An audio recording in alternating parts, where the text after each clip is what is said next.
All right, this is just a quick progress update here. So I've tested putting the D string on here. It's actually strung in reverse from a typical violin, so it's G, D, A, E. Now, my test has led me to see or observe and see that there isn't enough space here. The action's way too low. So what I did do was I had grabbed a bone saddle and I set that under the feet of this guy, and it seemed to be pretty good. It was quite right in terms of action.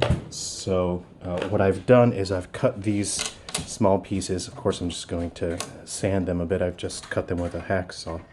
And what I'm going to do is glue them to the bottom of this guy to elevate the feet just a bit. And that saves me having to modify or change anything. Again, as I mentioned before, I don't want to change or modify anything if I can help it. I want to keep as much of this instrument original as possible. So that's where we are going, and I think it sounds very interesting.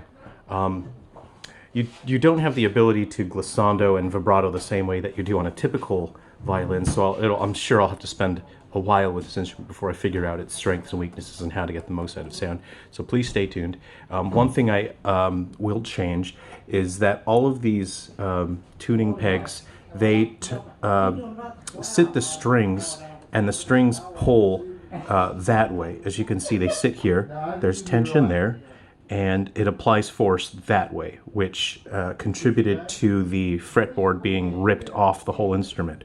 So what I'm going to do is I will have these two strings, the G and the D, they'll pull that way, and I'll have the A and the E strings, I'll sit them on the other side, and they'll pull that way in the opposite direction, and that will equalize the force and prevent it from ripping the whole fingerboard off the instrument. So that's where we are. Anyway, please check in again soon. Thanks for stopping by.